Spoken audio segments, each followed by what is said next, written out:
मेरी aunty short dramas की addict है और उसे पूरा भरोसा है कि कोई ऑथोरिटेरियन प्रेसिडेंट उससे प्यार कर बैठेगा। एक 48 साल की डिवोर्स्ड नैनी जो अब बच्चे भी नहीं कर सकती। तो जब प्रेसिडेंट को ड्रग दिया गया और वो उसका एंटीडोट बनना चाहती थी, मैंने उसे रोकने के लिए अपना सब कुछ लगा दिया, यहाँ तक कि घुटनों पर गिरकर उससे विनती भी की और आखिरकार उसे उस पागल आइडिया से पीछे हटने पर मजबूर कर दिया। लेकिन अगले ही दिन एक 50 साल की औरत ने प्रेसिडेंट को डिटॉक्स कर दिया और वह उसी से शादी कर बैठा। मेरी आंटी गुस्से में पागल हो गई। उसने मुझे धोखे से एक ऊंची बिल्डिंग पर बुलाया और जैसे ही मैं बिल्कुल बेफिक्र खड़ा था, उसने मुझे नीचे धक्का दे दिया। अगर तुमने मुझे नहीं रोका होता तो यंग मास्टर मुझसे शादी करता।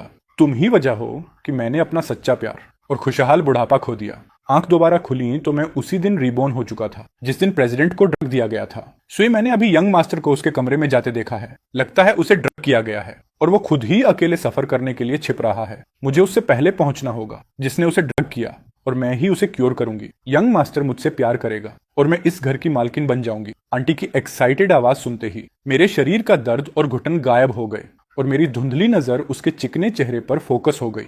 पिछली जिंदगी में मैं अच्छी तरह जानता था कि अमीरों की दुनिया कितनी डीप होती है और ये हमारे जैसे आम लोगों के बस की बात नहीं। इसीलिए मैं घुटनों पर गिर गया था ताकि उसे जाने से रोक सकूं। लेकिन मैंने ये नहीं सोचा था कि वो मेरी अच्छी नीयत समझने के बजाय मुझे ही नीचे धकेल देगी। इस जिंदगी में मैं उसका सपना खुद पूरा करूंगा, हाई सोसाइटी में घुसने का। ये कैसी नजर है? क्या तुम मुझे फिर से रोकने की कोशिश कर रहे हो? मैं मुस्कुराया और कहा, आंटी जाओ, हिम्मत से अपने सच्चे प्यार और अपने हैप्पी ओल्ड एज का पीछा करो। तुम्हारा भतीजा तुम्हें बिल्कुल नहीं रोकेगा। जे क्या ही अच्छा भतीजा हूं मैं। मैंने उसे फूसिनन के कमरे में जाते देखा और टाइम कैलकुलेट करके सीधे नीचे वाले फ्लोर के बैंक्वेट में भागा और जाकर मिसेस फू के सामने फट कर रो पड़ा। मैडम मैडम मेरी आंटी गायब हो गई है। मैं बहुत परेशान हूं उसके लिए। मेरी चीखें सुनकर सारे गेस्ट्स रुक गए। किसी ने मेरी आंटी को देखा है? मैंने हाथ से इशारा करते हुए पूछा। एक 40 समथिंग साल की नैनी मिसेस फ्यूम ने नफरत से देखा और बटलर को धीरे से कहा, ओल्ड नैनीस रखना ही प्रॉब्लम है। जाओ इसे ढूंढने में मदद करो। गेस्ट हमारे साथ साथ पूरे घर में उसे ढूंढते रहे लेकिन वो कहीं नहीं मिली। आखिरकार सब लोग फुसिनान के कमरे के बाहर पहुंचे क्योंकि अंदर से कुछ एम्बैरेसिंग साउंड्स आ रही थी। सभी के चेहरे अजीब हो गए। मिसेस फ्यूम की आंखें गुस्से से भर गईं। शायद किसी ने एक गलत रूम ले लिया होगा। मेरा बेटा किसी ओल्ड नैनी के साथ कैसे हो सकता है? रिडिकुलस। लेकिन हमने हर जगह ढूंढ लिया। क्या मेरी आंटी बाहर चली गई? मिसेस फू बस मुझे टालना चाहती थी। कौन जाने, जाकर बाहर ढूंढो। मैंने हाँ में सिर हिलाया और सीधा घर से बाहर निकलकर पुलिस को कॉल कर दिया। गेस्ट हटने का नाम नहीं ले रहे थे। सबको फ्री का ड्रामा देखना था। जब पुलिस आई उन्होंने सिर्फ रूम ही नहीं बल्कि सिक्योरिटी कैमरास भी चेक किए। गेस्ट्स भी पीछे पीछे चले आए, चाय पीने की तरह चटकारे लेते हुए। और जैसे ही वीडियो में दिखा कि फुसिनियान लड़खड़ाते हुए कमरे में गया और आंटी हैंगओवर सूप लेकर अंदर गई और फिर उसे जोर से अंदर खींच लिया गया, सबके चेहरे पोट्री बन गए। मिसेस फू के चेहरे का एक्सप्रेशन ऐसा था जैसे उसने कोई मक्खी निगल ली हो। वो मुझे घूरने लगी। मैंने अपनी जांघ छुटकी और रोते हुए बोला, मैडम मेरी आंटी के लिए जस्टिस कीजिए। अगर इतने लोग ना होते तो मिसेस फू मुझे वहीं एक थप्पड़ मार देती। मामला इतना बिगड़ चुका था कि मेरी आंटी अब पूरी तरह फू फैमिली पर चिपक चुकी थी। पहले तो वो हर बार मिसेस फू के सामने घुटनों पर गिर जाती, कहती कि वो अपनी भतीजी के साथ बेघर है और दया की भीख मांगती कि हमें घर पर रहने दिया जाए। मिसेस फू को लगने लगा कि हमारे पास सच में कहीं जाने की जगह नहीं है और उसने हमें सबसे गंदे, सबसे भारी कामों में झोंक दिया। मैं ये सब बर्दाश्त नहीं कर पाता था। कई बार मैंने आंटी से कहा, लीव इट, चलो कहीं झोपड़ी में भी रह लेंगे, लेकिन रोज की ये इंसल्ट मत सहो। लेकिन वो कहती, तुम क्या जानो जितनी दुखी औरत होती है प्रेसिडेंट उसे उतना जल्दी प्यार करता है। यही पहला स्टेप है ट्रू लव का। और बोलती बहुत थी, काम सारा मुझसे करवाती थी और गुस्सा भी मुझ पर निकालती थी। पिछली जिंदगी में फूसिनन को क्योर करने वाली तंग जिंगलन थी। मिसेस फू की सबसे अच्छी दोस्त, सालों से अकेली जी रही एक विडो। मिसेस फू उसे मना नहीं कर सकती थी लेकिन हमें तो आसानी से कुचल सकती थी। इसलिए मुझे बड़ा सा तमाशा खड़ा करना था ताकि आंटी को अपना ट्रू लव मिल सके। गेस्ट्स काफी नहीं थे।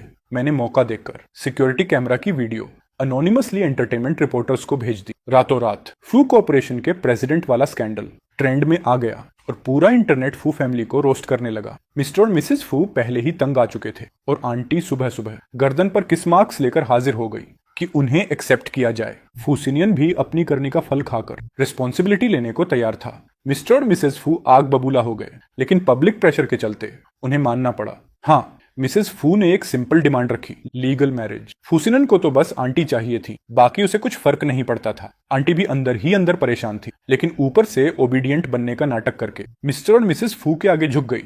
मुझे बस सिनान के साथ रहना है, बाकी कुछ भी इंपॉर्टेंट नहीं है। फ्यूचर में मैं आपको और डैड को बहुत रिस्पेक्ट दूंगी। मिस्टर फू ये सुनकर लिटरली समझ नहीं पाया कि अपना चेहरा कहाँ छुपाए। बकवास मत करो, मुझे पापा मत बुलाओ। मिसेस फू का चेहरा भी काला पड़ गया। मैं तुमसे सिर्फ 2 साल बड़ी हूँ, मैं तुम्हारी माँ बनने लायक नहीं हूँ, आगे से मुझे मैडम बुलाओ। ठीक है माँ। मेरी आंटी ने एक हाथ मेरा पकड़ा और दूसरे हाथ से फुइनियान का। सोई आज से सिनियन तुम्हारे अंकल हैं, ये तुम्हारे ग्रैंड पेरेंट्स हैं, इन्हें ग्रीट करो। पूरी एफयू फैमिली मुझे ऐसे देख रही थी जैसे कोई अनवांटेड गेस्ट हो। अच्छी खबर यह है कि इस ब्लैक शीप का वंशज मिल गया। बुरी खबर यह है कि ये उसका खून नहीं है और ऊपर से पहले से 17 साल का। मेरी आंटी वो इडियट ये नहीं समझती कि उन्हें उसे मजबूरी में एक्सेप्ट करना पड़ा। इसका मतलब ये नहीं कि वो मुझे भी एक्सेप्ट करेंगे। मैंने शांत रहकर कहा, मैं इन्हें पहले की तरह ही बुलाना पसंद करूंगा, मुझे उसी की आदत है। मिसेस फू ने नफरत से सांस छोड़ी। भतीजा आंटी से ज्यादा समझदार है। लेकिन मैं तुरंत जीरो टैक्ट के साथ बोला, और मैं अपना रेजिडेंस भी यहीं रजिस्टर करवाना चाहता हूँ। ये सुनते ही मिसेस फू ने जोर से मेज पर हाथ मारा। सिनान का तुम्हारी आंटी से शादी करना ही काफी शर्मनाक है, और अब तुम भी आ रहे हो। पूरी फौ फैमिली को मजाक बनाना चाहते हो? मैंने स्वीटनेस में जवाब दिया, आपने ऑलरेडी मेरी आंटी को एक्सेप्ट किया है। अगर आप मुझे वापस गांव भेज दें जहां मैं खुद सरवाइव करूं, जैसा भी कर सकूं, तो लोग और ज्यादा आपको क्रिटिसाइज करेंगे। लेकिन अगर आप मुझे एक्सेप्ट करते हैं और टॉप प्राइवेट स्कूल में ट्रांसफर कराते हैं, तो सब लोग फू फैमिली की जनरोसिटी देखेंगे, और मैं खुद अपने हाई क्लास क्लासमेट्स के सामने आप और मिस्टर फू की तारीफ करूंगा, जो भविष्य की बिजनेस डील्स में आपको हेल्प करेगा। मिसेस फू और मिस्टर फू ने एक दूसरे को देखा, थोड़ी देर सोचा और फाइनली सिर हिला दिया। वाह, तुम कब से इतनी स्मार्ट हो गए? तुम्हें आइडिया कैसे आया रेसिडेंस ट्रांसफर करवाने का और प्राइवेट स्कूल में जाने का? मैंने फोर्स्ड स्माइल दी। अगर मैं स्मार्ट नहीं होता तो आप मुझे कब का निकाल चुकी होती। आंटी ने हाथ हवा में घुमाया। अरे ऐसा नहीं है, मैं तो पहले शादी करने वाली थी, फिर सिमियन से तुम्हारी रिकमेंडेशन करती ताकि तुम्हें घर में आरामदायक काम मिल जाए और मैं तुम्हारा ध्यान रख सकूं। लेकिन तुमने तो मुझे ही सरप्राइज कर दिया। इतने क्लेवर की डॉक्यूमेंट्स भी तैयार कर लिए। अब से तुम्हें मेरा रिस्पेक्ट करना होगा। मेरे बिना तुम्हें ये लग्जूरियस लाइफ नहीं मिलती, समझे? मैं बाहर से मुस्कुरा रहा था, लेकिन अंदर से मेरी नजर पूरी तरह डार्क हो चुकी थी। समझ गया आंटी, आपको वही रेस्पेक्ट मिलेगा जिसकी आप हकदार हैं। रेसिडेंस शिफ्ट में सिर्फ कुछ मिनट लगते हैं, लेकिन प्रोविंस ट्रांसफर में पूरा 1 महीना जाता है। उसके बाद ही स्कूल बदल सकता हूँ। आंटी ने मुझे पूरी तरह इग्नोर किया और फिर फुसिनियान के साथ अपने रोमांस में लग गई। मैं क्वाइटली अपना बैग लेकर स्कूल चला गया। टीचर्स और स्टूडेंट्स दोनों ने ट्रेंडिंग न्यूज देख ली थी। बाहर से सिंपैथी दिखाते थे, लेकिन अंदर ही अंदर मेरा मजाक उड़ाते थे। मैंने किसी को इंपॉर्टेंस नहीं दी।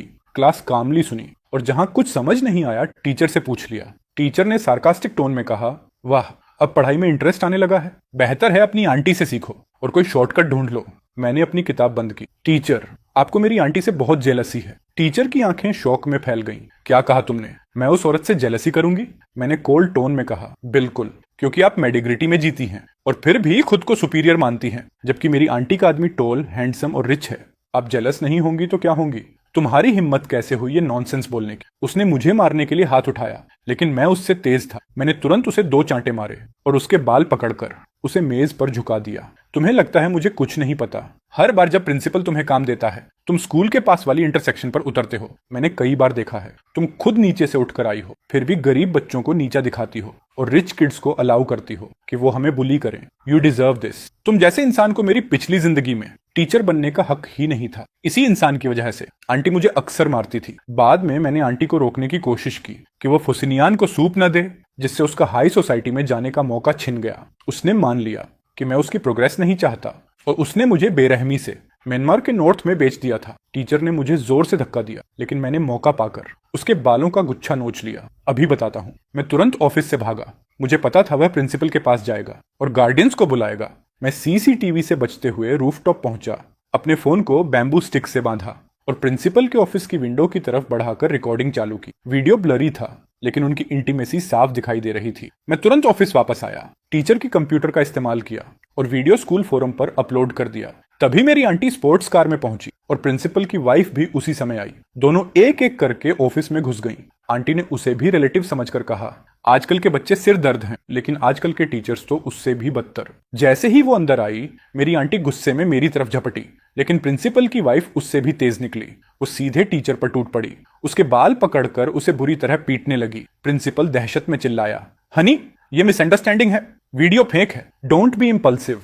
वह चीखा, लेकिन उसकी वाइफ ने कुछ नहीं सुना। उसने प्रिंसिपल को ही एक जोरदार थप्पड़ जड़ दिया। मेरी आंटी पूरी तरह स्टंट खड़ी रह गई। वहीं पीछे से आता फुनियन पूरा मजा लेते हुए तमाशा देखने लगा। मैंने आंटी के कान में धीरे से फुसफुसाया, आंटी, तुम शादी करना चाहती हो? वो शौक में रह गई। ऑफ कोर्स, मैंने रोते हुए कहा। उसे पता नहीं था कि मैं क्या प्लान कर रहा हूँ, लेकिन इंस्टिंक्टिवली वो भी वहीं मेरा साथ देते हुए जोर जोर से रोने लगी, जैसा मैंने चाहा था। मैंने उसे वो रिकॉर्डिंग सुनाई जिसमें टीचर उसकी बेइज्जती कर रही थी। आंटी और भी जोर से रोने लगी। मुझे यकीन नहीं हो रहा, मेरी वजह से तुम्हें स्कूल में इतना हमालिएट किया गया है। मैं अब और जीना नहीं चाहती। फूसिनियन तुरंत दौड़कर आया। सुफेन, क्या हुआ तुम्हें? आंटी ने फोन का ऑडियो उसे सुना दिया। वो गुस्से से तिलमिला उठा और मेरा फोन जमीन पर दे मारा। किस घटिया स्कूल की टीचर! फुसिनियान की औरत का मजाक उड़ाने की हिम्मत कैसी हुई? प्रिंसिपल स्क्रैचेस से भरा चेहरा लेकर केओस रोकने की कोशिश कर रहा था। जैसे ही उसने फुनियन को देखा, वो तुरंत माफी मांगने के लिए भागा। मैंने मौका देखकर आग में और तेजी से घी डाल दिया। सर, टीचर अकेली नहीं थी, सब मेरा मजाक उड़ा रहे थे। यंग मास्टर कभी किसी चीज की रिस्पॉन्सिबिलिटी नहीं लेता। ये सुनकर फ्यूसिनियन बेकाबू हो गया और उसने प्रिंसिपल को पीटना शुरू कर दिया। टीचर उसी रात शहर छोड़कर भाग गई और अपना वर्ड ऑफ ऑनर साबित करने के लिए फुसिनियन ने उसी वक्त राजधानी में मेरा रेजिडेंस रजिस्ट्रेशन करवा दिया। अगले दिन उसने मुझे एक एरिस्टोक्रेटिक स्कूल में ट्रांसफर भी करा दिया और कॉम्पेंसेशन के तौर पर सबसे नया मोबाइल मॉडल भी खरीद कर दे दिया। शाम को एक लग्जरी होटल की टॉप फ्लोर पर फुइनियन ने एक भव्य शादी का प्रपोजल रखा। पंखुड़ियों की बारिश, गाना, लाइट्स, सब कुछ। और उसने आंटी को एक ब्लैक कार्ड दिया, कॉर्पोरेट प्रेसिडेंट्स वाला एक्सक्लूसिव कार्ड। बोला कि असली वेडिंग इससे भी ज्यादा ग्रैंड होगी। मिस्टर फू तो बस चाहता था कि मैरिज सर्टिफिकेट क्वाइटली कंपनी की वेबसाइट पर डाल दिया जाए, लो प्रोफाइल। लेकिन फुइनियन ने इतनी ओवर एक्टिंग कर दी कि वो वायरल हो गया। फॉरेन क्लाइंट्स तक ने लाइव देखा कि 48 साल की एक औरत को पेटल्स के नीचे किस करके प्रपोज किया जा रहा है। उन्होंने फोन कर मिस्टर फू को कंग्रेचुलेशंस तक दे दी। उनकी इतनी इंसल्ट हुई कि उनकी ब्लड प्रेशर बढ़ गया और वो अस्पताल पहुंच गए। मिसेस फू ने गुस्से में कहा, सिनियन तो यंग और इमेच्योर है, पर तुम्हारी उम्र में भी समझ नहीं है। What a shame. तुम्हारे पिता को क्या जवाब देंगे? आंटी ने डायमंड रिंग सहलाया और धीरे से बोली, ये शर्म की बात कैसे हुई? ये तो गुड न्यूज है। एक्सपेक्टेड भी नहीं था कि वो सबके सामने मुझे किस करेगा। मैंने मना किया था, पर मैं उसे पुश नहीं कर पाई। मिसेस फू ने दांत पीसे। बस ये फेक इनोसेंट एक्टिंग बंद करो, अपनी उम्र देखो सिनियन। लेकिन उसने रोमांटिक टोन में कहा, एज डजंट मैटर। मेरी नजर में वो अब भी 18 साल की लड़की जैसी ही है। इस बार तो मिसेस फू भी पिघल गई नहीं, लिटरली डिस्गस्टेड हो गई। मुझे खुद को उल्टी रोकनी पड़ी। आंटी और फुसिनियन का बेहया रोमांस जारी रहा। मैं 1 महीने पहले एरिस्टोक्रेटिक स्कूल पहुंच गया। वहां के स्टूडेंट्स क्लासी थे, बुलिंग ऑलमोस्ट नहीं करते, क्योंकि उनके लिए फैमिली की रेपुटेशन ज्यादा बड़ी चीज थी। मेरा अपब्रिंगिंग उनसे बहुत अलग था, इसलिए वो मुझे क्यूरियोसिटी से देखते थे। सुई, तुमने बचपन से पियानो क्लासेस नहीं ली? तुमने 8 लैंग्वेजेस नहीं सीखी? तुमने poster classes, golf, equestrian training, floral arts नहीं की? तुम वीकली सोशल इवेंट्स पर भी नहीं जाते थे? मैं कंफ्यूज्ड होकर बोला, नहीं।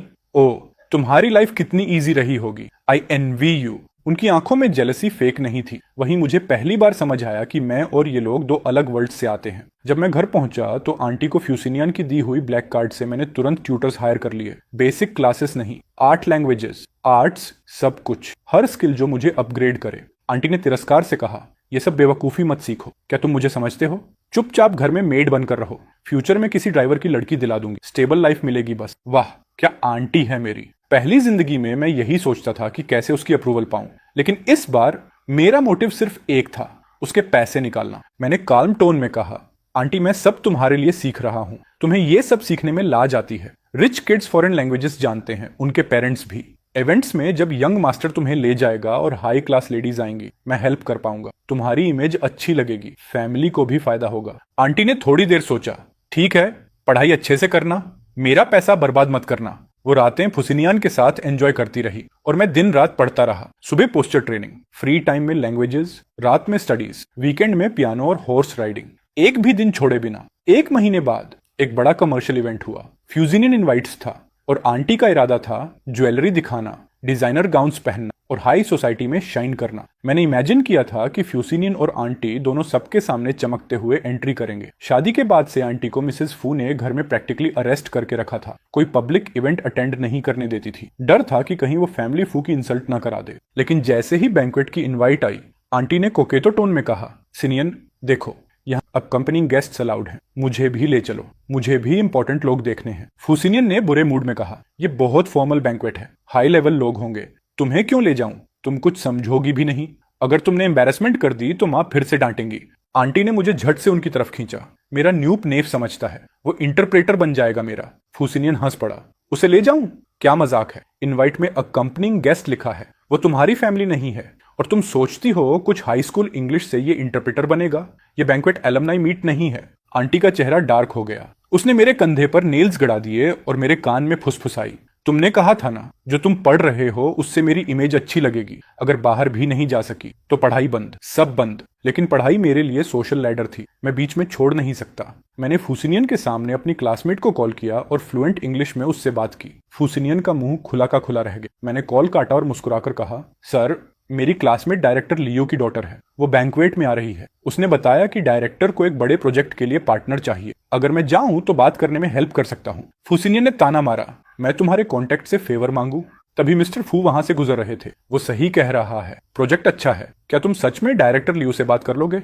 मैंने सिर हिलाया। ठीक है, तुम भी चलो और आंटी भी चलेगी। अगर बाकी सब जाएंगे और वो मिसिंग होगी, लोग क्या सोचेंगे? मिसेस फू ने वार्निंग दी, जाना है तो कम बोलना, बस इंट्रोड्यूस होना और वापस। आंटी ने चौड़ी मुस्कान दी। ठीक है, मैं रेडी होने जा रही हूँ। वो तेजी से ऊपर भागी। मिस्टर फू ने मिसेस फू को कहा कि मुझे एक प्रॉपर ड्रेस दिला दें। जब मैं तैयार हुआ, मेरे 1 महीने के पोस्टर ट्रेनिंग के रिजल्ट साफ दिख रहे थे। मिसेस फू ने मुझे ऊपर से नीचे तक देखा, एक भी कमी नहीं मिली। उसके चेहरे पर इरिटेशन थी। मैं नीचे पहुंचा तो aunty heavy makeup, overload jewellery और एक लॉन्ग टेल डिजाइनर गाउन में खड़ी थी। मिसेस फू ने अपनी टेम्पल्स दबाई। जाओ बदल कर आओ, ये बैंक्वेट है, तुम्हारी शादी नहीं। तुम्हारा नेफ्यू तुमसे ज्यादा अच्छा लग रहा है। देखो, ड्रेस की लंबी टेल की वजह से।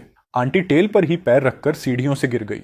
मिसेस फू का चेहरा काला पड़ गया। शेम, जाओ बदलो। लेकिन फुसिनियान दौड़कर उसे उठाते हुए बोला, टाइम नहीं है, ऐसे ही ठीक है। आंटी उसके सीने पर टिकते हुए बोली, थैंक्स असिनियन, तुम कितने केयरिंग हो। फुसिनियन ने प्यार से कहा, मैं तुम्हारा हस्बैंड हूं, मैं प्रोटेक्ट नहीं करूंगा तो कौन करेगा?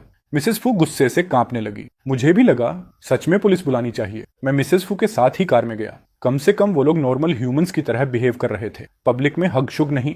बैंक्वेट में पहुंचते ही मेरी क्लासमेट लियो रुयन ने मुझे देखा और एक्साइटेड होकर दौड़ी। सुई, तुम आज बहुत अच्छे लग रहे हो, तुम भी स्टनिंग हो। उसके चीक्स तुरंत लाल हो गए। सच में इनोसेंट लड़की थी। डायरेक्टर लियो खुद आए। तुम वही ट्रांसफर स्टूडेंट हो जिसके बारे में मेरी बेटी इतनी तारीफ करती है। कहते हैं कि टॉप स्टूडेंट्स भी तुम्हारे आगे इंफीरियर फील करते हैं। मैंने हल्के से सिर झुकाया। हेलो अंकल, मैं इतना प्रेस डिजर्व नहीं करता, बस किस्मत से कुछ बार अच्छे मार्क्स आ गए। वो हंसे। ह्यूमिलिटी और इमोशनल इंटेलिजेंस पूरी तरह मेरी बेटी के उलट। मेरी बच्ची तो बोलती ही नहीं। ये दोनों कौन लोग हैं?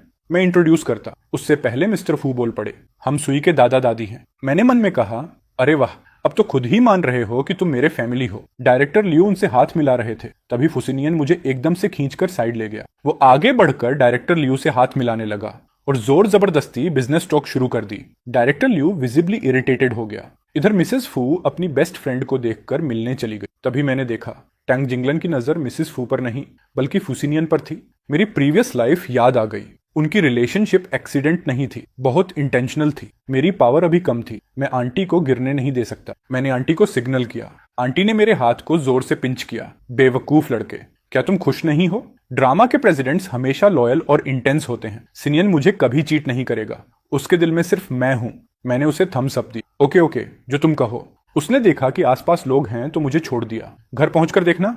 फिर उसने फुसफुसाया, तुमने जो सीखा है उसमें बिग बॉस से कैसे मिलते हैं भी आता है। मैंने गोल मोल जवाब दिया, बस इम्प्रेस करना होता है। इतना सुनते ही वो भागकर फुसिनियन का हाथ पकड़ने गई। हेलो मिस्टर लियो, मैं सिनियन की वाइफ हूं। आपकी वाइफ नहीं आई?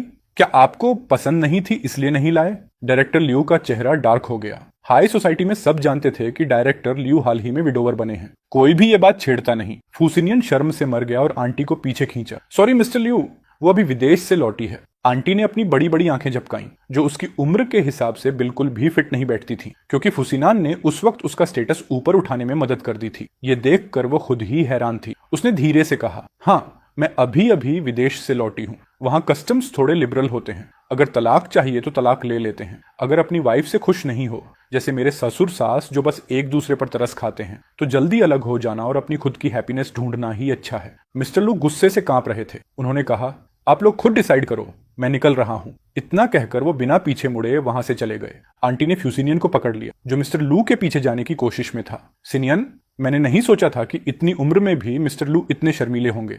तुम मुझे ऐसे क्यों देख रहे हो? तुम भी मुझे नीचा समझते हो? फुसिनान ने लंबी सांस ली। पहले नहीं, पर अभी थोड़ा। मैंने भी धीरे से सांस छोड़ी।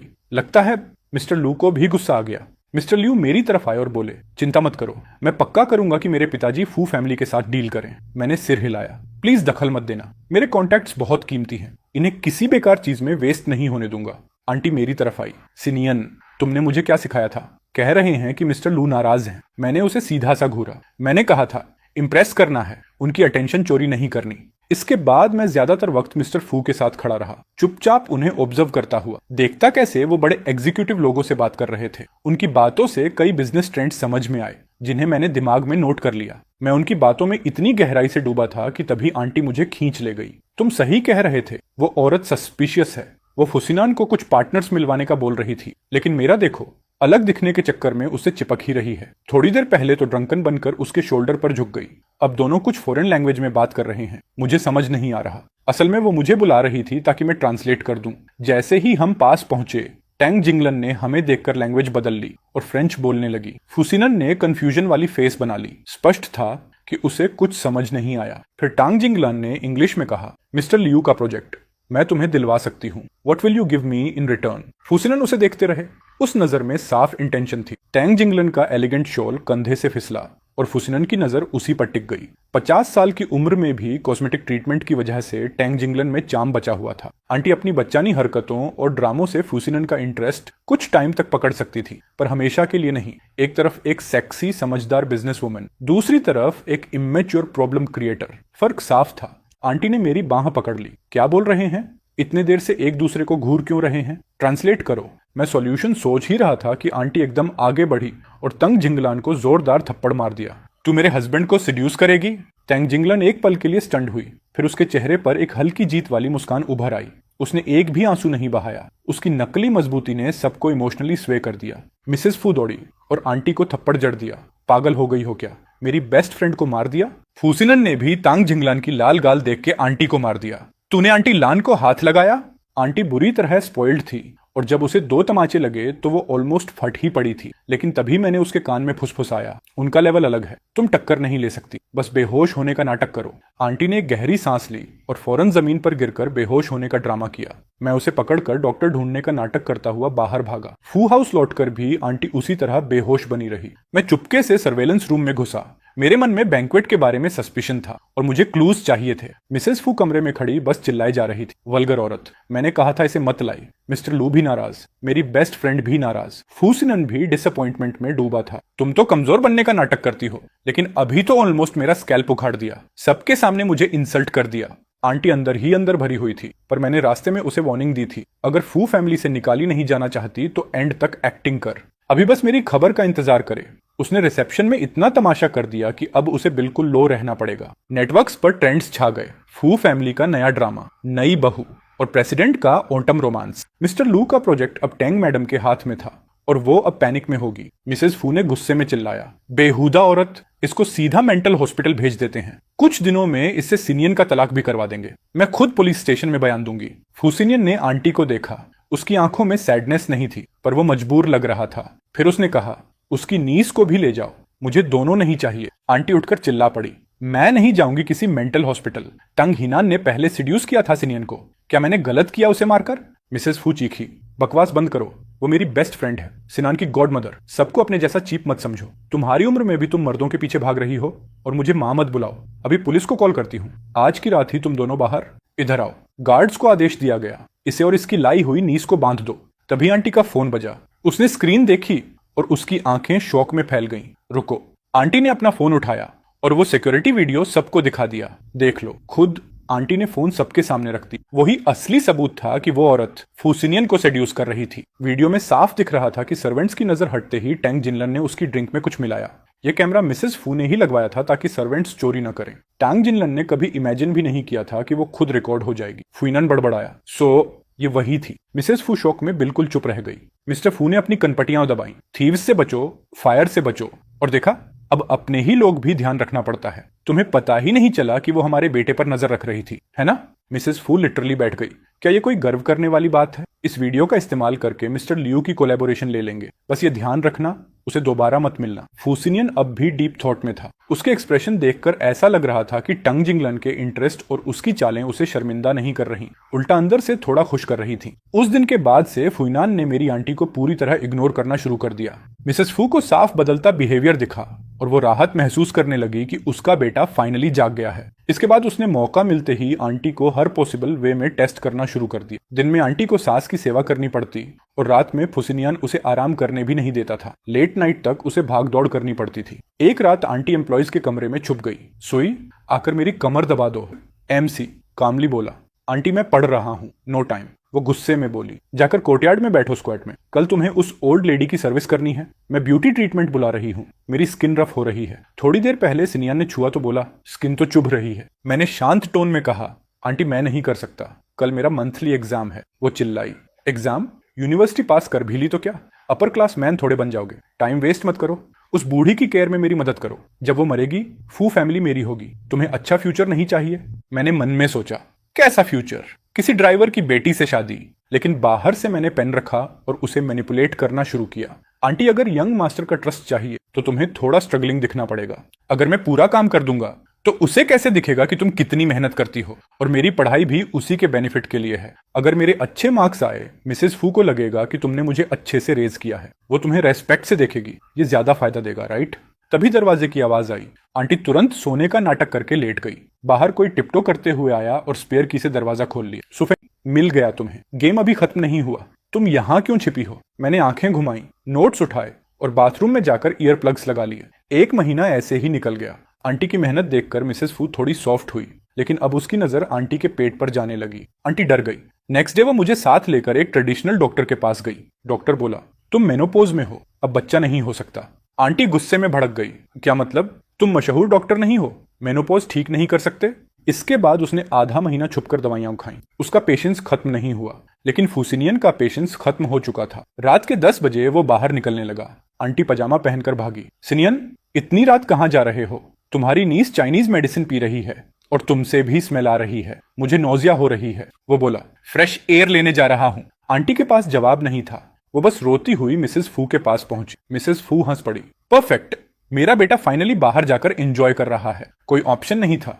आंटी मेरे पास आई रोते हुए। अब मैं क्या करूं? वो मुझे छोड़ देगा। मैंने ड्राई टोन में कहा, तुम्हारे इतने रिसोर्सेज थे ना, अब काम क्यों नहीं आते? वो बोली, पहले मुझे सलाह दे। उस वक्त मेरे यूनिवर्सिटी एंट्रेंस एग्जाम में 1 महीना बचा था। एलीट कोर्सेस रिन्यू कराने का टाइम भी आ गया था। मैंने कहा, अगर मैं मदद करूं तो तुम मेरे सारे कोर्सेज 3 महीने के लिए रिन्यू कराओगी। वो बोली, डन, अब प्लान बताओ। मैंने फुसिनियन का एप्पल लोकेशन ट्रैकर खोला। वो एक एक्सक्लूसिव क्लब में था। मैंने अंदर किचन से एंट्री ली, फिर चेंजिंग रूम से किसी तरह वेट्रेस की यूनिफॉर्म उठा ली। प्राइवेट रूम ढूंढा। जैसा सोचा था उसे बुलाने वाली तांग जिंगलान ही थी। एक आदमी अपनी आदत नहीं छोड़ता, खासतौर पर जब सामने वही औरत हो जो उसे मैनिपुलेट करना जानती हो। वो सीधा उसके इन्फ्लुएंस में चला गया। मैंने दूर से साफ डिसेंट प्रूफ वाले फोटोज ले लिए, किसी भी एक्सप्लिसिट डिटेल के बिना। टैंग जिंगलन का फेस पिक्सल करके एनोनिमस बनाकर यूई को भेज दिया और ओरिजिनल क्लियर फोटोज मिसेस फू को भेज दी।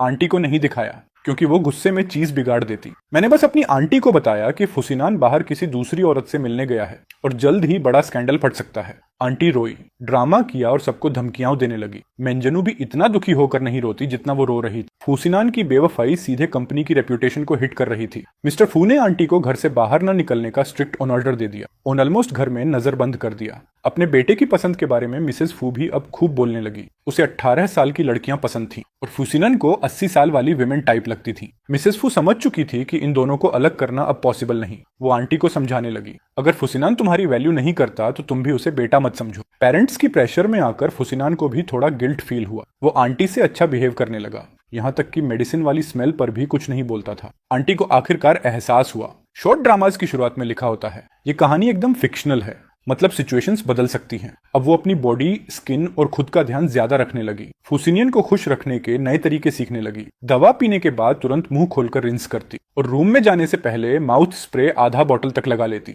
मेरी क्लासेस भी रिन्यू हो गईं। एग्जाम में आधा महीना बाकी था और मैं काफी थका हुआ था। एक दिन मैं घर पहुंचा और मिसेस फू को देखा। मुझे लगा कहीं उन्हें पता तो नहीं चल गया कि आंटी प्रेग्नेंट नहीं हो सकती। लेकिन मिसेस फू हंस क्यों रही थी? मैं अंदर गया और देखा फुसिनान सोफे पर बैठा आंटी के पेट पर हाथ फेरते हुए एकदम खुश लग रहा था। क्या आंटी प्रेग्नेंट थी? मिसेस फू ने खुशी से कहा, सोई, तुम्हें एक छोटा भाई मिलने वाला है और सुफेन, तुम्हें भी। ये खुशी की बात छुपाई क्यों? आंटी ने अपने पेट को गर्व से सहलाया। मैं श्योर नहीं थी, लगा कहीं फॉल्स अलार्म ना हो। लेकिन मॉम इतनी अटेंटिव है, डॉक्टर को बुला लिया। फिर उसने मुझसे पूछा, वैसे सुली, इतनी गर्मी में वापस क्यों आया? मैंने पसीना पोंछते हुए कहा, कुछ नहीं, बस रूम में जाकर पढ़ाई करूंगा। मैं बिना कोई आंसू गिराए अपने रूम वापस गया। मिसेस फू और फुसिनान दोनों की नजरें अजीब थी। थोड़ी देर बाद आंटी मेरे कमरे में आई। सोई, रोज आना जाना तुम्हारे लिए टायरिंग है, क्यों ना तुम भी रेजिडेंस में शिफ्ट हो जाओ। मैंने अंदर से मुस्कुराहट रोक कर कहा, ठीक है आंटी, मैं वीकेंड पर मिलने आऊंगा। आपको आने की जरूरत नहीं, कुछ चाहिए हो तो कॉल करना, टाइम पढ़ाई में लगाओ। मैं बहुत पहले से रेजिडेंस में रहना चाहता था, लेकिन आंटी को मेरे हाथों से सारे हैवी और डर्टी काम करवाना था, इसलिए वो हमेशा मना कर देती थी। लेकिन अब सब सेट था। वो प्रेग्नेंट थी और मैं उसके लिए बोझ बन चुका था। मैंने सामान पैक किया। आंटी ने मुझे सिर्फ एक डुआन दिया। बहुत कम। मैंने उसे गले लगाया और थोड़ा इमोशनल ड्रामा किया। आंटी, मैं आपको छोड़ना नहीं चाहता, रोज कॉल करूंगा। फूसिनन मेरे एक्टिंग से इरिटेट हो गया। उसने मेरे हाथ में 50,000 दुआन्स फेंक दिए। अब तुम बड़े हो गए हो, इंडिपेंडेंट बनो, हमें डिस्टर्ब मत करना। आंटी ये सुनकर चुप रही, बस अपने पेट पर हाथ फेरकर मुड़ गई। मेरे लिए इतना पैसा काफी था। मैंने एक्टिंग वहीं बंद कर दी। ये शायद आखिरी बार थी जब मैं उसे देख रहा था। अब से हाई सोसाइटी वाली लाइफ उसे खुद ही संभालनी थी। एलीट स्कूल की रेजिडेंस काफी लग्जूरियस थी। स्टूडेंट्स कम थे, इसलिए मुझे एक प्राइवेट रूम भी मिला। शिफ्ट होते ही मेरा कमरा रिच किड्स का सीक्रेट एडा बन गया। जब भी उन्हें पेरेंट्स से फ्रस्ट्रेशन होती, वो मेरे रूम में आ जाते। मैं उन्हें वेलकम करता।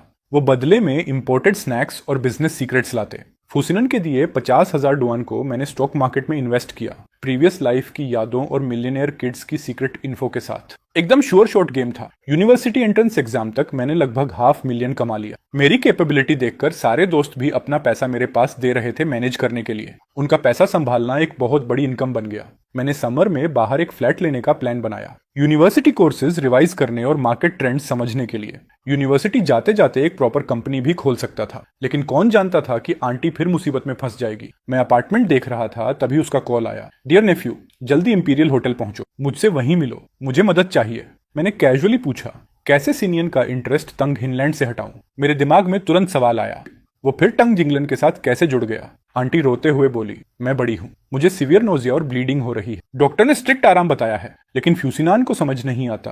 वो बार बार मुझे परेशान करता है। मैंने मन में सोचा, ये मेरी चार्मिंग पर्सनैलिटी की गलती है क्या। आंटी ने जारी रखा, मिसेस फऊ ने उसे रूम से बाहर निकाल दिया है। मेरी देखभाल के लिए एक्स्ट्रा लोग लगा दिए हैं। लेकिन कुछ ही दिन में फुसिनियन ने कंट्रोल खो दिया और तांग हिनलन के पास भाग गया। मैंने पूछा, तुम्हें कैसे पता चला कि वो उसी के पास गया। आंटी बोली, किसी अननोन नंबर ने मुझे फोटोज और लोकेशन भेजी है। मैं उन्हें रंगे हाथ पकड़ने जा रही हूँ, जल्दी पहुंचो। अगर नहीं आए तो मैं तुम्हारा खर्चा बंद कर दूंगी। मुझे अब उनके पैसे की जरूरत नहीं थी। मैंने मोबाइल रख दिया और अपार्टमेंट में आखिरी टच दे रहा था। एजेंट ने कहा कि अगर मैं उसके साथ फ्लैट शेयर कर लूं तो सिर्फ हाफ रेंट देना पड़ेगा। जगह में 2 बेडरूम्स और 2 बाथरूम्स थे, जिससे हम एक दूसरे को डिस्टर्ब भी नहीं करेंगे। जैसे ही मैंने हाँ कहा, आंटी का फिर कॉल आ गया। मैंने उठाया, लेकिन वह कुछ बोली नहीं, बस फ्यूसिनियन और टंग जिनलन की हंसी और उनकी हरकतों की आवाज आ रही थी। लगता है मोबाइल उसके पर्स से गलती से लग गया था। फ्यूसिनियन की आवाज भरी हुई थी, हे आंटी लान, तुम अभी भी जबरदस्त मेंटेन्ड हो। तुम्हारी हालत सूफिन से कहीं बेटर है। प्रेग्नेंट होने के बाद वो बस खाती रहती है, एकदम फैट सील की तरह पड़ी रहती। उसको देखकर मुझे उल्टी आने लगती। अचानक आंटी गुस्से में चिल्लाई, फ्यूसिनियन, मैं तुम्हारे बच्चे की माँ हूँ, तुम ऐसा कैसे बोल सकते हो। और फिर सब तरफ क्योस फैल गया। फ्यूसिनियन चिल्लाया, संसूफेन, तुम यहाँ कैसे आ गई। आंटी गुर्राई, तुम जैसे आदमी को मारूंगी नहीं तो क्या करूंगी। तुम तो बस एक काम वाली हो, मुझ पर हाथ उठाने की हिम्मत कैसे की। मारूंगी क्योंकि डिजर्व करते हो। आंटी चिल्लाई। अचानक आंटी दर्द से चीख उठी, आह मेरा पेट। फूसिनियन बोला, टियालान, तुम्हारे इतने बाल क्यों झड़ रहे हैं। फिर उसने आंटी को ऑलमोस्ट ड्रैग करते हुए कहा, चलो हॉस्पिटल अभी। आंटी फर्श पर बैठी दर्द से कराह रही थी। सिनियन, बहुत दर्द है, हमारा बच्चा। सिनियन ने कोल्ड टोन में कहा, ड्रामा मत करो, आंटी लान ने तुम्हें हाथ भी नहीं लगाया, तुम खुद जमीन पर जाकर बैठ गई। पहले मैं आंटी लान को हॉस्पिटल ले जाता हूँ, वापस आकर तुमसे हिसाब करूंगा, यहीं बैठकर सोचो। आंटी चीख रही थी, मैं सच में कह रही हूँ, मेरा बहुत दर्द हो रहा है। लेकिन जवाब सिर्फ बेडरूम का दरवाजा बंद होने की आवाज थी। मैंने कोल्ड हंसी छोड़ी, कहा था ना मत जाओ। फिर फोन काट दिया और तुरंत एम्बुलेंस और पुलिस को कॉल किया। मैं सामान लेने कॉलेज हॉस्टल की तरफ भागा। कुछ देर बाद आंटी ने फिर कॉल किया, कहाँ मर गए तुम। मैं हॉस्पिटल में सर्जरी के लिए जा रही हूँ, आकर साइन करो। मैंने कामली कहा, मेरा अभी भी 1 महीना बाकी है 18 साल होने में, मेरा साइन वैलिड नहीं है। मिसेस फू को कॉल करो। वह गाली देने लगी। सब टंग जिनलन के पास भाग गए। मैं अबॉर्शन की सर्जरी करवा रही हूँ और किसी को परवाह भी नहीं। तुमने मेरी जिंदगी बर्बाद कर दी। मैंने शांत आवाज में कहा, आप लोगों ने ही कहा था कि मुझे दोबारा कभी अपनी शक्ल मत दिखाना। मैंने वही किया है। अब आप लोग फिर नाखुश हो। डॉक्टर ने फोन लिया, हालत बहुत क्रिटिकल है, बेहतर होगा कोई तुरंत हॉस्पिटल आए। मैंने सोचा, लगता है इस बार सच में आखिरी बार मिलने का मौका है। हॉस्पिटल पहुंचा तो आंटी अभी भी सर्जरी में थी। ऑपरेशन के दौरान बहुत ज्यादा ब्लीडिंग हो गई थी। उसका ब्लड ग्रुप बहुत रेयर था और हॉस्पिटल में स्टॉक नहीं था, इसलिए नर्स ने पूरे हॉस्पिटल में अनाउंसमेंट किया, जिसका सेम ब्लड ग्रुप हो तुरंत डोनेट करे। डॉक्टर्स को अंदर बाहर भागते देख मेरा दिमाग अचानक पिछले जन्म म्यांमार के डेज में चला गया। वहां भी मुझे झूठ पसंद नहीं था और मैंने आंटी को फोन करने की भीख मांगी थी। उसने कोल्ड टोन में कहा था, मैं तुम्हारी आंटी नहीं हूं, तुम लोग बस पैसे निकलवाने आए हो। मेरी इतनी कीमती रेयर ब्लड, इसे बेचकर बहुत पैसा मिलेगा। उस दिन मुझे जमीन पर पटक कर बैग दर बैग खून निकाला गया। तब तक कि दिल की धड़कन ऑलमोस्ट महसूस होना बंद हो गई थी। वह लोग मेरे रेयर ब्लड और ऑर्गन्स बेचने की प्लानिंग कर रहे थे। तभी मुझे समझ आया था आंटी असल में कैसी इंसान है। इसलिए इस लाइफ में मैंने उससे कभी बदला नहीं लिया, बस दूरी बनाए रखी। मेरी तरफ से हिसाब पूरा था। ऑपरेशन 4 घंटे चला। बड़ी मुश्किल से उसकी जान बची। मिसेस फू आई। उसने मुझे कोने में बैठे देखा और हल्की सी तंज भरी हंसी छोड़ी। डॉक्टर बोला, पेशेंट ने खुद साइन करके यूट्रस रिमूवल के लिए अप्रूव किया है। मिसेस फू ने ठंडी सांस ली। इससे चीजें आसान हो गईं। मैंने मन में कहा, अफसोस इसे अपनी हाथों से खत्म नहीं कर पाई। कुछ देर बाद आंटी होश में आई। मुझे देखते ही गुस्से में चीखी, अब आई हो? जब मेरा बच्चा गया था तब कहाँ थी? मैंने काल्म वॉइस में कहा, रुको, कोई लंबे टाइम से तुम्हारा इंतजार कर रहा है। मैंने दरवाजा खोला। आंटी ने सर घुमाया। देखा, फैमिली लॉयर अंदर आया और बोला, मिसेस सन, मैं यंग मास्टर फू की तरफ से डिवोर्स पेपर्स लाया हूं। आंटी चीख पड़ी, ये मिसेस फू की चाल है या सिनियन की? लॉयर बोला, डिसीजन मिसेस फू का है, लेकिन यंग मास्टर ने साइन कर दिया है। आंटी रोते हुए चिल्लाई, वो कहाँ है? मेरे सामने आए। मैंने कहा, टैंग हिनलान के कमरे में है। पूरी फू फैमिली उसी को पैम्पर कर रही है। तुम्हारा कोई बाल भी नहीं छू सकता वहां। तुम सोचती हो सिनियन वापस आएगा? इम्पॉसिबल। मिस्टर और मिसेस फू सिर्फ अपने फायदों के लिए सोचते हैं। तुम लोग तो बस पॉन हो। आंटी ने फॉर्म फेंक दिया। उसको बुलाओ। उसने कहा था कि वो जिंदगी भर मेरा ख्याल रखेगा। मिसेस फू अंदर आई, ठंडी हंसी के साथ। मेरे हस्बैंड ने भी कहा था कि वो मुझे जिंदगी भर मानेंगे। मेरे बेटे ने भी कहा था कि वो मुझसे हमेशा प्यार करेगा। और क्या हुआ? सब बदल जाते हैं। उसने चेक निकाला। लो, 1.5 मिलियन ले लो, इससे तुम्हारी पूरी जिंदगी चल जाएगी, बस साइन कर दो। आंटी फूट फूट कर रोने लगी। नोवेल में तो हमेशा मेल लीड आखिर में वापस फीमेल लीड के पास आता है। सिनियन भी लौटेगा, मुझे ढूंढेगा। मिसेस फू थक चुकी थी। फाइन, फिर लीगल वैसे ही करेंगे। वो और लॉयर निकल गए। मैं आंटी के पास गया। अगर सच में चाहते हो कि वो पछताए और वापस आए तो पहले डिवोर्स साइन करना पड़ेगा। अगर तुम चिपकी रहोगी तो वो दूर कैसे जाएगा? आंटी गुस्से में मुझे मारने दौड़ी। मैं पीछे हट गया। उसका हाथ हवा में रह गया। कुछ नहीं कर पाई तो घमंडी आवाज में बोली, डैडी तुम उतने स्मार्ट नहीं हो, जाओ उसके सामने घुटनों पर गिरकर भीख मांगो, क्राई करो, फू फैमिली के गेट पर ड्रामा करो, जो करना पड़े करो। तुम्हें हर हाल में उसे मनाना ही पड़ेगा। मेरे बिना तुम सोचते हो कि एलीट स्कूल में घुसने का 1% चांस भी मिलता? मैंने उसके हाथ वापस हॉस्पिटल बेड पर रखे। चीजें उलटी नहीं होंगी। अगर उस वक्त तुमने ड्रामा नहीं किया होता तो मिसेस फू के पास तुम्हें गायब करने के 100 तरीके थे। रोमांटिक ड्रामास देखना बंद करो। तुम तो बस एक साइड कैरेक्टर हो जो जल्दी मर जाता है। लेकिन जब तक तुम डिवोर्स पेपर साइन नहीं करती तुम टिक सकती हो। केयर टेकर का खर्चा उठाना उनका जिम्मा है। हॉस्पिटल से निकलते ही मैंने सुना वो पीछे से चिल्ला रही थी, सब तुम्हारी गलती है, तुमने मुझे उस वक्त रोका क्यों नहीं? मैंने रोका था। इस जिंदगी में मैं उसके लिए अपनी लाइफ फिर बर्बाद नहीं करूंगा। हॉस्पिटल के बाद मैं स्कूल गया और अपना सामान नई जगह शिफ्ट किया। वहां से निकलते हुए मैंने लियू रुयान को देखा। वो बोली, तुम ओनर नहीं बनोगे। लियू रुयान मुस्कुराई। ये घर मैंने पिछले साल के न्यू ईयर गिफ्ट वाले पैसे से खरीदा है। बेड, सोफा, वाटर हीटर सब नया है। अगर कुछ पसंद नहीं आए बता देना। मैं उसके करीब गया और उसकी आंखों में देखा। लियू रुयान, तुम्हें पसंद आया? उसका चेहरा लाल हो गया। तुम मुझे पसंद हो, लेकिन उससे भी ज्यादा तुम मुझे चिंता देते हो। मैं तुम्हारी केयर करना चाहती हूँ। मैंने हल्की सी स्माइल दी। थैंक्स, लेकिन अगले 10 साल मैं किसी के साथ नहीं रहूंगा। मैं बस पढ़ाई, अपनी कंपनी और पैसा कमाने में लगूंगा। रिलेशनशिप मेरी प्रोडक्टिविटी मार देगा। अगर मैं सक्सेसफुल हो गया और तुम उस वक्त सिंगल हुई। लियू रुयान ने नर्वसली निगल लिया। तुम मेरे साथ रहोगे? मैंने सिर हिलाया। जो भी मुझे प्रपोज करेगा उन सब में से मैं सबसे सूटेबल इंसान चुनूंगा। मैरिज भी उसी वक्त होगा जब मैं उसे सही समझूंगा। वो मुझे क्रूअल समझ रही थी, लेकिन ये मेरा प्लान था और मैं इसे बदलूंगा नहीं। सॉरी, बस इतना ही कह सकता हूँ। मैं जा रहा हूँ। उसने मुझे रोका। सोई, मैं ये घर तुम्हें रेंट पर दे रही हूँ। हाफ रेंट लो। इसे एक दोस्त की हेल्प समझो। हम दोनों मेहनत करेंगे और पीक पर मिलेंगे। वो मेरे साथ नहीं रहती थी, लेकिन फिर भी उसने आधा रेंट ही लिया। रिजल्ट वाले दिन मेरे रिच दोस्त वीडियो कॉल पर जबरदस्ती ले आए ताकि सब साथ में देखें। सबके आसपास उनकी फैमिलीज थी, बस मैं अकेला था। शायद इसी वजह से वो इंसिस्ट कर रहे थे कि हम साथ देखें। उन्हें डर था कि मुझे कोई कंसोल करने वाला नहीं होगा। उन्हें नहीं पता था कि मिस्टर फू के पब्लिक इंसल्ट के बाद मैंने अपनी मार्क्स जानबूझकर लो रखी थी ताकि इन रिच लोगों की इज्जत बची रहे, और उन्होंने इसे मेरी गिरती परफॉर्मेंस समझ लिया। लियो रुयन सोचती थी मैं अपनी आंट की वजह से सैड हूं। मैंने माना भी नहीं किया क्योंकि वो मेरे एम्प्लॉयर थे। रिजल्ट देखते ही मैंने ब्लैंक टेबल देखी। जैसा एक्सपेक्टेड था मैं शांत रहा। सब मुझे कंसोल करने लगे। मैंने सिर नीचे किया और हंस दिया। अब एक्ट करने का कोई सेंस नहीं था। मैंने उन्हें ब्लैंक रिजल्ट शीट दिखाई। सुई, तुमने नाम डालना भूल गए क्या? एम्प्टी क्यों है? मिस्टर फू पास आए और उन्होंने लियो रुयन के सिर पर हल्का टैप मारा। बेवकूफ, सुई दुनिया के टॉप 20 में आया है, तुम उसे कभी छू भी नहीं पाओगे। सबके चेहरे शोक में फ्रीज हो गए। 1 सेकंड बाद मेरा फोन एक्सप्लोड हो गया। हर तरफ से मैसेजेस। वीडियो कॉल बंद की। उसी दिन 2 बड़ी यूनिवर्सिटीज के रिप्रेजेंटेटिव्स मुझसे मिलने आ गए। ऑलरेडी मेरा टारगेट क्लियर था तो मैंने ज्यादा सोचा नहीं। रात तक मेरा दिल तेज चल रहा था। सक्सेस एक कदम और पास था। नेक्स्ट मॉर्निंग फोन की आवाज से उठा। आंट की मीठी आवाज थी। सुई, हे तुम्हारी चाची तुम्हें याद कर रही है। मैं तुरंत अलर्ट हो गया। लगता है उसे पता चल गया कि मैं प्रेस्टीज कॉलेज में घुस गया। मैंने फ्रेंड्स से बोला था सीक्रेट रखना। उन्होंने बिट्रे कैसे किया?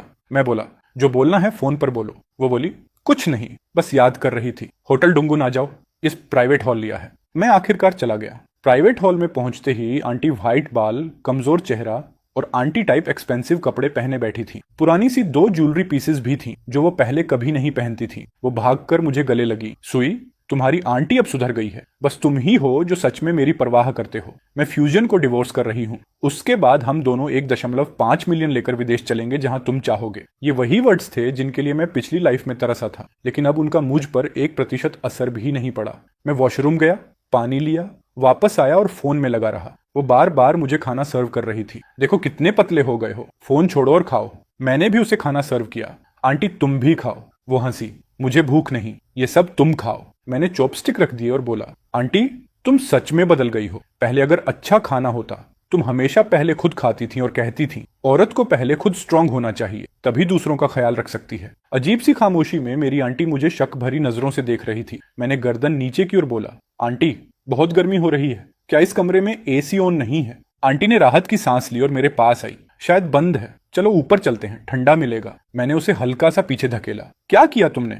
आंटी आगे बढ़कर मुझे पकड़ने लगी। सोए, तुम्हारी आंटी ही तुम्हारी अकेली फैमिली है, तुम मेरी हेल्प करोगे ना? फुसिनान ने कहा है अगर तुम उन रिच औरतें को खुश रखोगे और डील पक्की करा दोगे तो वो मुझे अच्छा रिवॉर्ड देगा। मैं पहले ही समझ चुका था कि ये सब अच्छा नहीं होने वाला। उसकी जुबान से ये सब सुनकर दिल खाली सा हो गया। मेरी अपनी आंटी एक मर्द के लिए मुझे आग में फेंकने को रेडी थी। मैं चिल्लाया तुमने मुझे डर दिया, मैं अभी एडल्ट भी नहीं हूं, तुम इंसान हो भी। आंटी ने तुरंत मेरे मुंह पर हाथ रख दिया। धीरे बोलो, अगर तुम कुछ नहीं बोलोगे तो कौन जानेगा। मैंने आंखें तरेरी। क्या मैं पागल हूं? मुझे पता है ली रुयन जैसी बड़ी हेरेस भी यहाँ है। तभी फुसिनीन गुस्से में कमरे में घुसा। इतनी देर क्यों लगा दी? खाना खा लिया इसने? आंटी बोली हाँ खा लिया। वो बोला डजंट मैटर, बस मुझे सौंप दो।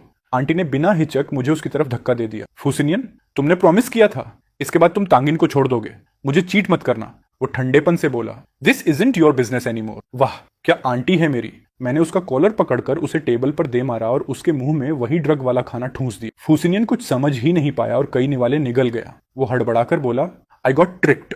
आंटी ने डर कर कहा मैंने तो इसे खाते नहीं देखा। मैंने कुर्सी पर रखे कपड़े उठाए और उसमें लगी माइक्रो कैमरा निकाल ली। मैंने पूरा प्लान रिकॉर्ड किया है और मैं सिर्फ वही हिस्सा खाया था जिसमें ड्रग नहीं था। अब दोनों जेल जाने के लिए रेडी हो जाओ। वो कैमरा छीनने के लिए मुझ पर झपटा। तुमने मुझे फंसाया है। मैं हट गया और उसी वक्त ड्रग का असर उस पर शुरू हो गया। वो जमीन पर ढेर हो गया। हाँ, जाल पहले तुमने लगाया था। फुसिनियन ने आंटी पर चिल्लाया उसे रोक, अगर पुलिस को पता चला तो तू ही जेल जाएगी। आंटी ने पर्स से चाकू निकाला। डीडी दे वो चीज। मेरे दिल में एक झटका लगा। वो मेरे साथ बिल्कुल भी नरमी नहीं बरतेगी। मैंने कैमरा उसके हाथ में थमा दिया, लेकिन आंटी ने अचानक मुड़कर वो चाकू फुसिनियन को दे दिया। ले, मैंने उसे छीन लिया। फुसिनियन लड़खड़ाते हुए उठा और बोला सुई, अगर तूने बाहर एक भी वर्ड बोला मैं तुझे छोड़ूंगा नहीं। मैं बिना पीछे देखे बाहर निकल आया। उसी समय बाहर पुलिस साइरेंस बज रही थी। मैंने ऑलरेडी पूरा वीडियो पुलिस के ऑफिशियल पोर्टल पर अपलोड कर दिया था, ऑनलाइन रिपोर्ट, क्योंकि केस एक माइनर को लेकर था। ये एक बड़ा अपराध था। मैं इस साल का टॉप रैंक स्टूडेंट भी था। मीडिया, पुलिस, स्कूल सब मेरी साइड में थे। फू फैमिली की छवि बर्बाद हो गई। कॉन्ट्रैक्ट्स कैंसिल होने लगे। सेमेस्टर शुरू होने तक पूरा तूफान खत्म हो चुका था। फू फैमिली दिवालिया होने के कगार पर थी। और मेरी कंपनी स्मूथ चल रही थी। मेरे कॉन्टैक्ट्स और मेरी बैकग्राउंड सिंपैथी ने मुझे टॉप पोजीशन तक पहुंचा दिया। फुसिनियन ने कई बार मुझे रोकने की कोशिश की, लेकिन मैं हर बार उसे आसानी से मात देता गया। पहली हियरिंग में मैंने अपनी आंटी को देखा, थकी हुई, बाल बिखरे, चेहरे पर दाग धब्बे। मुझे देखकर उसने रोकर कहा, सुई, गलती हो गई, मैं जेल नहीं जाना चाहती, मैं तुम्हारी फैमिली हूँ। कौन न्यूपा अपनी आंटी को जेल भेजता है? उसकी हालत देखते ही मुझे म्यांमार वाली अपनी पास्ट लाइफ याद आ गई। मैं भी ऐसे ही गिड़गिड़ा रहा था और उसने कभी पुलिस नहीं बुलाई थी। मैंने सोचा, मैं तो दया वाला इंसान हूँ, कम से कम वो जिंदा तो रहेगी, अंग निकालकर जिंदा दफन नहीं की जाएगी जैसे पिछली बार। मैंने जज की तरफ देखकर दुखी सा एक्सप्रेशन दिया। ऐसी आंटी भी नहीं होती जो अपने न्यूफ्यू को ड्रग देकर डील्स करे। इमोशनल कार्ड अब काम नहीं कर रहा था। फुसिनियन और आंटी ने मुझे गाली देना शुरू कर दिया। अंत में आंटी को 3 साल की सजा हुई। फुसिनियन लगातार ब्लेम शिफ्टिंग करता रहा और उसे 1 साल मिला। 1 साल बाद आंटी जेल से बाहर आई। फू फैमिली का बिजनेस गिर चुका था। मेरी कंपनी टॉप पर थी, उनकी पहुंच से बहुत ऊपर। फुसिनियन अब बदले की आग में जलते हुए बस इवेंट्स में मुझे गालियां दे सकता था। तूने मुझे जेल भेजा, तू रिच आंटीज के पैसे से कंपनी खोलता है। कितनी खोली? बोल। मैंने बस गार्ड्स को इशारा किया। गार्ड बोला, सपना देख रहे हो? हमारी प्रेसिडेंट सु की वर्थ देखकर हम तुम्हें पीट भी दें तो जुर्माना दे सकते हैं। मिस्टर फू आया और उसने फुसिनियन को घसीटते हुए कहा, शर्म करो, अब्रॉड जाओ अभी।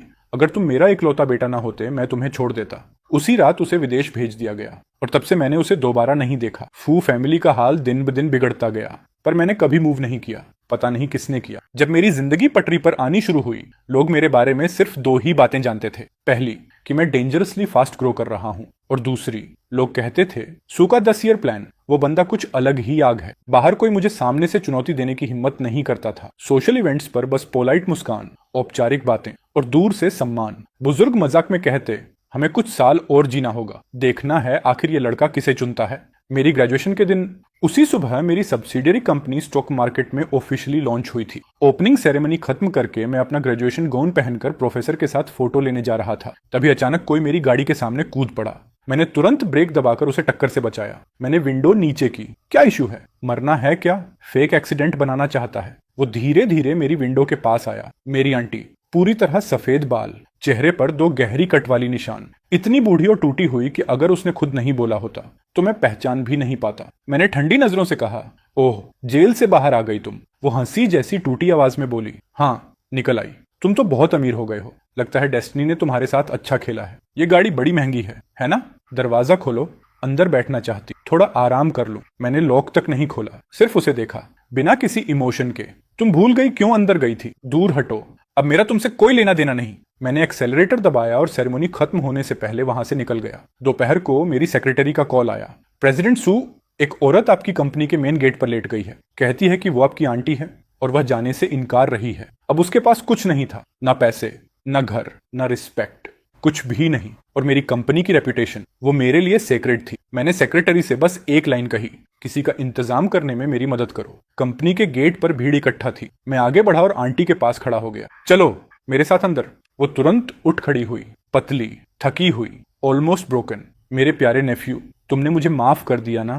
तुम सच में अच्छे हो। मैंने कुछ नहीं कहा, उसे चुपचाप ऑफिस ले गया। आंटी हर चीज को ऐसे देख रही थी जैसे किसी दूसरे ग्रह पर आ गई हो। हाय, ये ऑफिस तो फुसिनियान वाले से भी क्लासी है। सुई, तुम्हारी टोटल नेटवर्थ कितनी है? मैंने एक हाथ से ठुड्डी को टच किया और शांत आवाज में पूछा, अभी भी फुसिनियन के बारे में सोच रही हो? दबंग सीईओ को अपनी क्रिमिनल एक्स लवर से प्यार हो जाता है, क्या यही है वो फैंटेसी?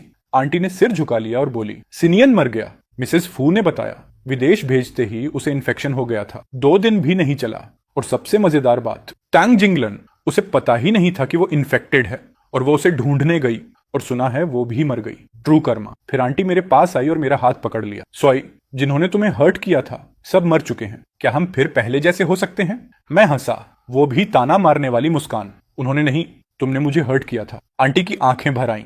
3 साल जेल में गुजारकर उसकी एक्टिंग और डेंजरस हो चुकी थी। इतनी बड़ी कंपनी और मैं सड़क पर भीख मांग रही हूँ। तुम्हारा दिल नहीं पसीजा? तुम्हारी आंटी हूं मैं। उसकी आंखें लाल और डरावनी थीं। चेहरे के दाग उसे और भी खतरनाक बना रहे थे, जैसे अगर मैंने नो कहा तो वो यही ड्रामा शुरू कर देगी। मैंने हल्की मुस्कान दी। फैमिली, फैमिली में हमेशा माफी की गुंजाइश होती है ना?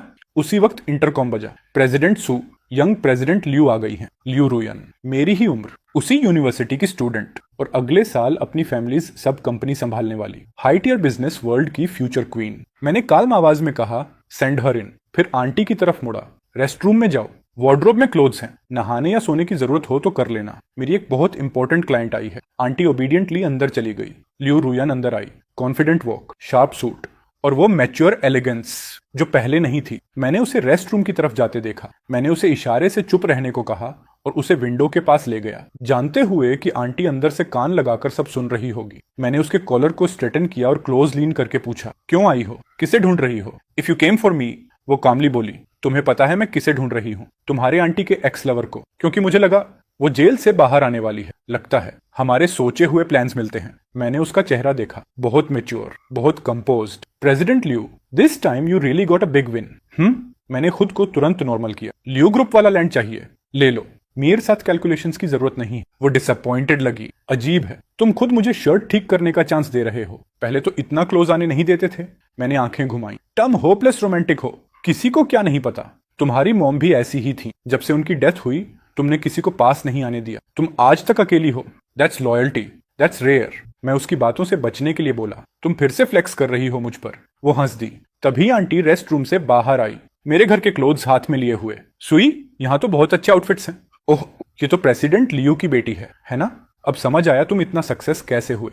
उनकी मदद मिल गई होगी ना? मेरा चेहरा तुरंत ठंडा हो गया। बस करो, प्लान्स मत बनाओ। प्रेसिडेंट लियू बिजी है, डिनर के लिए टाइम नहीं है। लेकिन आंटी आगे बढ़कर लियू रुयान का हाथ पकड़ लेती है। कैसा प्लान? घर का खाना किसी होटल से बेटर होता है। तुम दोनों आओ ना, मैं 2 स्पेशल डिशेस बनाऊंगी हमारी ग्रेटिट्यूड दिखाने के लिए। छोटी लियू, बताओ प्रेसिडेंट लियू के पास कब टाइम है? जैसे ही पता चले मुझे नोटिफाई कर देना। मैंने अपनी आंटी का हाथ हटाया और लियू रुयान को इशारा किया। फैमिली में अभी बहुत कुछ बात करनी बाकी है। इतनी जल्दी इनवाइट करने की क्या जरूरत थी? मेरे कुछ पेंडिंग काम है, मैं निकल रहा हूँ। आंटी का चेहरा बिगड़ गया, जैसे मुझे डांटने ही वाली थी। पर तभी मैंने अपनी सेक्रेटरी को कॉल कर लिया। आंटी फिर एकदम खुश हो गई। सेक्रेटरी, मेरे लिए होटल टल के सारे स्टार डिशेस वाला पूरा बैंक्वेट अरेंज कर दो और उसे सीधे मेरे घर भेजो। आंटी ने चमकती आंखों से कहा, सुना है वो जगह बहुत हाई क्लास है, सिर्फ अमीर लोग अफोर्ड कर सकते हैं वहां खाना। मैंने कहा, एग्जैक्टली, आज हम सब बातें क्लियर करेंगे आफ्टर वर्क। मैं आंटी को घर ले आया। एम्प्लॉय ने खाना लगा दिया था और मैंने उसे लंबी छुट्टी दे दी। आंटी आते ही सीधे मेरे ड्रेसिंग रूम में चली गई। तैयार होकर मेज पर बैठ गई। हे सोई, क्या तुम नहीं सोचते कि तुम्हारी आंटी में अभी भी चार्म बचा है? वो अपने बाल ठीक करने लगी। वो प्रेसिडेंट लियू के पास कोई नहीं है, कोई नहीं जो उसे केयर करे, वार्मथ दे।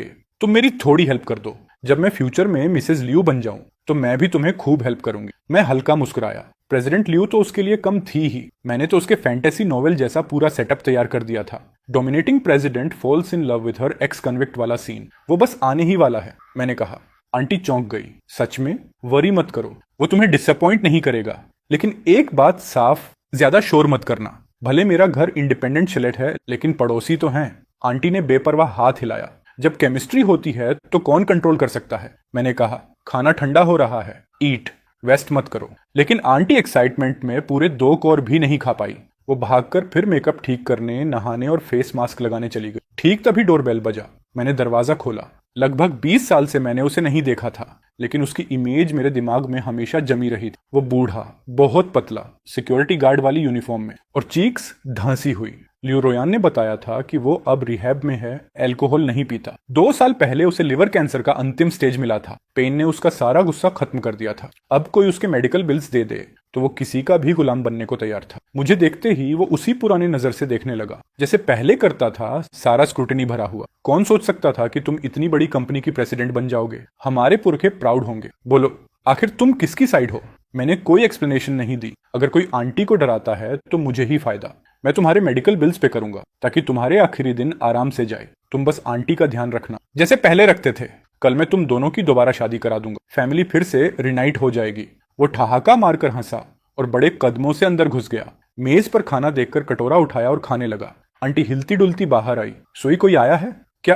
तुम मैंने साइड से मुस्कुराकर कहा। सरप्राइज आंटी, मैंने अंकल को ढूंढ लिया। आंटी ने मुझे उंगली दिखाकर गालियां दी। इतनी मुश्किल से मैंने इस कचरे जैसे आदमी से डिवोर्स लिया था, तुम उसे फिर क्यों लेकर आए? मर्द हमेशा पहला ही अच्छा होता है। मिस्टर लियू तुम्हारी तरफ कभी नहीं देखेगा।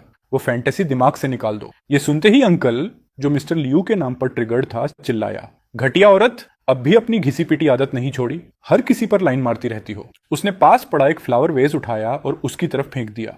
आंटी ने बस थोड़ा सा बचाव किया, लेकिन हील्स में फंसकर गिरने लगी। अंकल ने उसके बाल पकड़ लिए और थप्पड़ मारना शुरू कर दिया। आंटी भी पूरा जोर लगाकर चिल्ला रही थी, इडियट, क्या मैं चुप बैठूंगी जब तू मुझे हाथ लगाएगा? ये सब घर के अंदर हो रहा था। मेरे सारे कीमती सामान एम्प्लॉई पहले ही सुरक्षित रख चुकी थी। जितना तोड़ना है तोड़ लें। मैंने पहले ही सारे पड़ोसियों को बता दिया था कि घर में रेनोवेशन चल रही है, थोड़ा नॉइज होगा, और वो मान भी गए थे। मैं बैल्कनी में बैठ गया, एयरपॉड्स लगा लिए और अंदर के सारे क्योस को म्यूट कर दिया। आखिरकार जब बैटल आंटी के घुटनों पर गिरकर माफी मांगने पर खत्म हुई। उन दोनों की रिकॉन्सिलिएशन मैरिज बहुत सिंपल थी। मैंने शहर के बाहर एक आइसोलेटेड घर खरीद दिया जहां वो किसी को परेशान न कर सकें। अंकल के रेगुलर मेडिकल चेकअप का अपॉइंटमेंट सेट कर दिया और उनके लिए सामान भेजने वाले भी रख दिए। बाकी उनसे मुझे कोई मतलब नहीं था। सिर्फ एक चीज अंकल से कही, अगर आंटी ने भागने की कोशिश की या मेरे पास आई, तुम्हारी दवा बंद कर दूंगा। अंकल ने अगले ही दिन कमरे पर ताला लगा दिया और आंटी को अंदर बंद कर दिया। वो दिन भर चिल्लाती रहती, लेकिन अंकल बेपरवाह। जब नॉइज ज्यादा लगता तो उसे मार देता। आखिर एक दिन आंटी ने चिल्लाना बंद कर दिया। अंकल ने उसके हाथ पांव में आयरन कफ्स डाल दिए और उसे कमरे और आंगन की सफाई पर लगा दिया। उनकी जिंदगी यहीं नॉर्थ म्यांमार स्टाइल में चलती रही, जब तक एक दिन अंकल बीमारी से मर नहीं गया। आंटी को लगा कि वो अब आजाद हो गई, लेकिन किसे पता था मैंने उसे उसके उन्हीं कफ्स के साथ सीधा एक साइकेट्रिक हॉस्पिटल भेज दिया। वो बार्स के पीछे खड़ी चिल्लाई, मैं पागल नहीं हूँ सुई, तुम जानते हो मैं बीमार नहीं हूँ। मैंने बार्स के पीछे से कहा, आंटी ये पॉसिबल नहीं है। डॉक्टर कहते हैं कि तुम्हें लव ऑब्सेशन मेंटल डिसऑर्डर है और तुम्हें लॉन्ग टर्म ट्रीटमेंट चाहिए। यहीं आराम से रहो, जब मुझे समय मिलेगा मैं तुमसे मिलने आऊंगा।